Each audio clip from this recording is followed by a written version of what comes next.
আসসালামু আলাইকুম। আমি মোহাম্মদ আবদুল্লাহ, প্রভাষক, অর্থনীতি বিভাগ, মাইনুল হাসান মহাবিদ্যালয়, মঙ্গলপুর, বিরল, দিনাজপুর।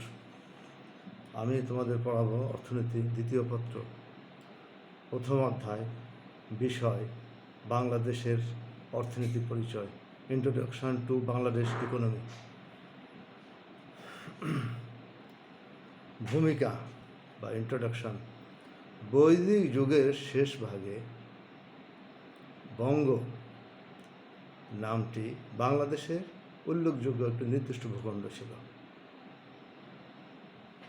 এই ভূখণ্ডটি নিম্ন উপত্যকার একটি নির্দিষ্ট অংশ বা ভূখণ্ড। এই বঙ্গ শব্দটি বিভিন্ন নামে আমরা দেখতে পাই, যেমন পুন্ড্র, গৌড়, বরেন্দ্র, সমতট, হরিকেল ও বাঙাল। বিভিন্ন নামে আমরা এই বঙ্গকে আমরা দেখতে পাই এবং বিভিন্ন জনপদ বিশিষ্ট ছিল। এই বাংলা সীমানা ছিল উত্তর হিমালয় হতে দক্ষিণে বঙ্গোপসাগর পর্যন্ত এবং পূর্বে গারো লুসাই পর্বত হতে পশ্চিমে ছোট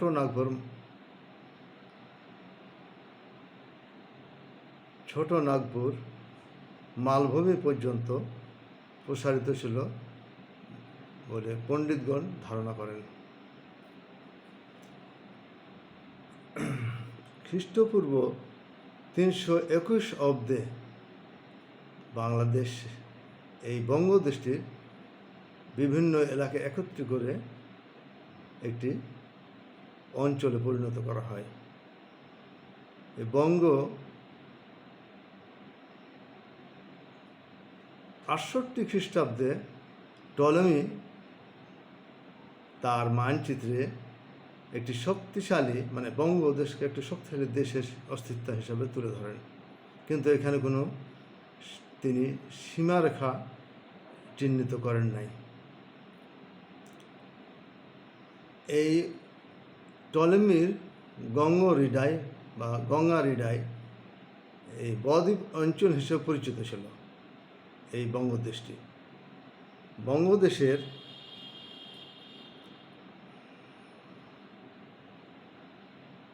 তিনি তার মানচিত্রে বঙ্গদেশের কোনো নির্দিষ্ট সীমানা চিহ্নিত করেন নাই।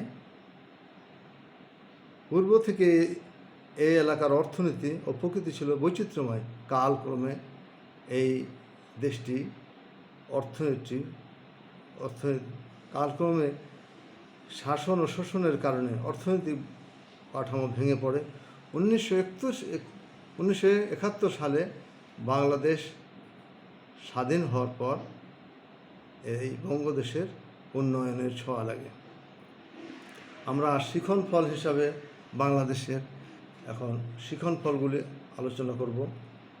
বাংলাদেশের অর্থনীতির ঐতিহাসিক পটভূমি বর্ণনা করতে পারব। বাংলাদেশের ভৌগোলিক অবস্থান, প্রাকৃতিক পরিবেশ ব্যাখ্যা করতে পারব। বাংলাদেশের অর্থনীতির কাঠামো বৈশিষ্ট্য চিহ্নিত করতে পারব। তারপরে তথ্য উপাত্তের আলোকে বাংলাদেশের অর্থনীতির গতিধারা বর্ণনা করতে পারব। প্রয়োজনীয় তথ্য উপাত্তের সাহায্যে বৈশ্বিক পরিপ্রেক্ষিতে বাংলাদেশ অবস্থান,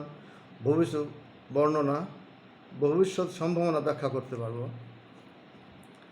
আমরা কিছু প্রধান শব্দসমূহ এখানে উল্লেখ করব। শব্দগুলি হলো বাংলাদেশের অর্থনীতি, ব্রিটিশ শাসন আমল, পাকিস্তান শাসন আমল, ভৌগোলিক অবস্থান, প্রাকৃতিক পরিবেশ, অর্থনীতির কাঠামো, অর্থনীতির বৈশিষ্ট্য, অর্থনীতির গতিধারা, বিশ্বায়ন, ভবিষ্যৎ সম্ভাবনা। এখন আমরা আলোচনা করব বাংলাদেশের অর্থনীতির ঐতিহাসিক পটভূমি। বাংলাদেশের অর্থনৈতিক ঐতিহাসিক পটভূমি, historical evaluation of Bangladesh economy. Bangladesh একটি উন্নয়নশীল দেশ।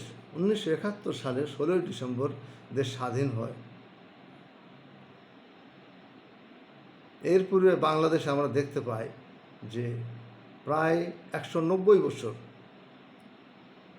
ব্রিটিশদের শাসন আমলে ছিল এই বাংলাদেশ, এবং এই 190 বছরের পূর্বেই বাংলাদেশ আবার মুসলমানদের অধীনে, মধ্যযুগের অধীনে ছিল। মধ্যযুগে আমরা সময় দেখতে পাই 1204 সাল হতে 1757 সাল পর্যন্ত মধ্যযুগ, এবং ব্রিটিশ শাসনকাল ছিল 1757 সাল থেকে 1947 সাল পর্যন্ত। এবং মধ্যযুগের আগে পর্যন্ত আমরা আরেকটা জায়গায় দেখি আদি ও হিন্দু যুগ, এইটা হচ্ছে 1204 সাল থেকে 1757 সালের পূর্ব পর্যন্ত, সেই সময়টাকে আমরা আদি ও হিন্দু যুগ দেখতে পাই। তাহলে আমরা তারপর পাকিস্তান শাসনামল দেখতে পাই, 24 বছর পাকিস্তান শাসনের আমলে ছিল এই বঙ্গদেশ, মানে বাংলাদেশ। আমরা বাংলাদেশের ঐতিহাসিক পটভূমিকে 3 ভাগে ভাগ করতে পারি। ভাগ 3টি হচ্ছে যে ব্রিটিশ পূর্ব শাসন আমল, ব্রিটিশ শাসন আমল এবং পাকিস্তান শাসন যুগ। ব্রিটিশ শাসন যুগ এর পূর্ব একে আমরা দেখতে পাই 2 ভাগে ভাগ করতে পারি। ব্রিটিশ পূর্ব শাসন 2 ভাগে ভাগ করব আমরা, একটা আদি ও হিন্দু যুগ এবং মধ্যযুগ বা মুসলমান যুগ। আমরা আদি ও হিন্দু যুগে দেখতে পাই যে প্রাচীনকালে পাল, সেন এবং তাদের পূর্বের যুগে তাদের বিভিন্ন অঞ্চল ভিন্ন ভিন্ন ভাগে নামে আমরা পরিচিত ছিল। এগুলো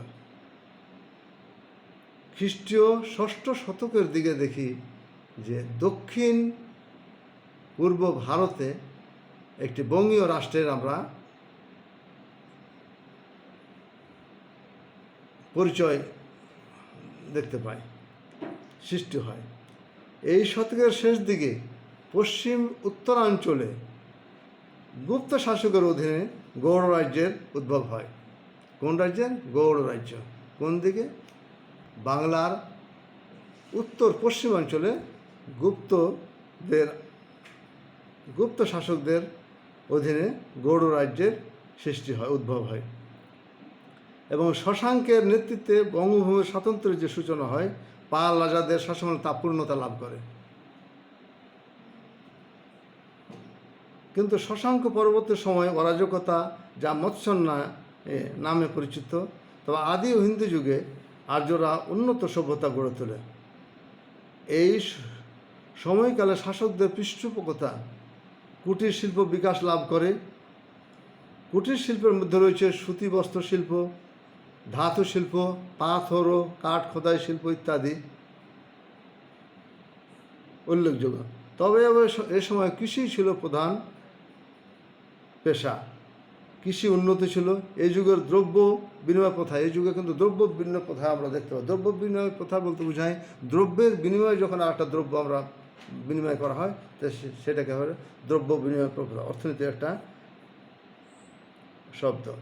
গ্রিক মধ্যপ্রাচ্যের বিভিন্ন দেশে বিভিন্ন দ্রব্য রপ্তানি করা হতো সেই সময়। তাহলে আমরা আদি ও হিন্দু যুগে বর্ণনা দেখলাম। এখন দেখব মধ্যযুগ বা মুসলমান যুগ। মুসলমান যুগ শুরু হয় 1214 সালে। মধ্যযুগ বা মুসলমান 1204 সাল, 14 নয়।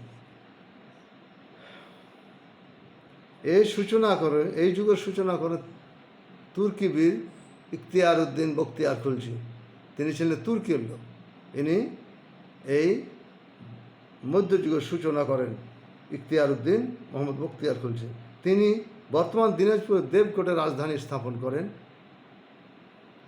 এবং তার শাসন আমল শেষ হয় 1757 সালের নবাব সিরাজউদ্দৌলার শাসন অবসানের মাধ্যমে। মুসলমান যুগে বাংলার অর্থনীতি, সমাজ, সংস্কৃতি ও ধর্মীয় উদারতার ক্ষেত্রে ব্যাপক উন্নতি লাভ করে। এই যুগের মুদ্রার প্রচলন ঘটে। মধ্যযুগে 1498 সালে পর্তুগিজ নাবিক ভাস্কো দা গামা সমুদ্র পাড়ি দিয়ে ভারতের কালিকট বন্দরে প্রথম আগমন করেন। পরবর্তীতে এই এলাকায় বাণিজ্য করার জন্য ওলন্দাজ, ডেনমার্ক, ফরাসি, ইংরেজরা আগমন করেন।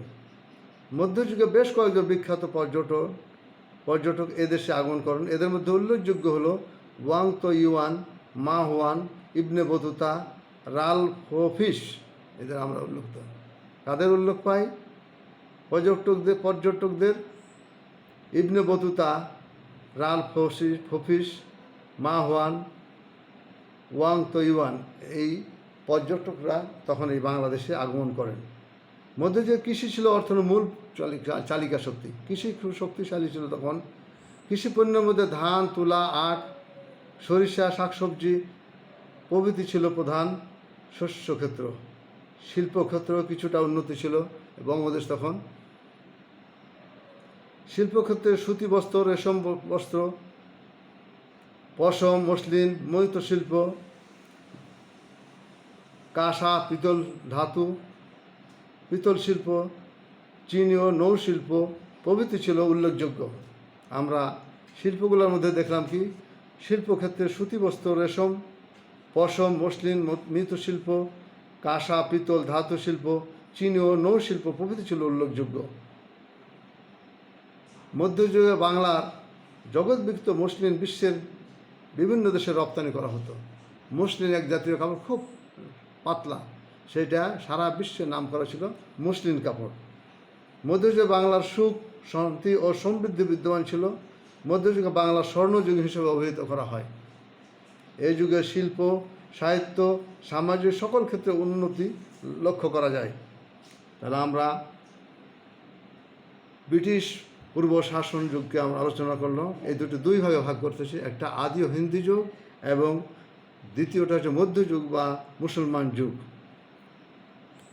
এবার আমরা আলোচনা করব ব্রিটিশ শাসন যুগ।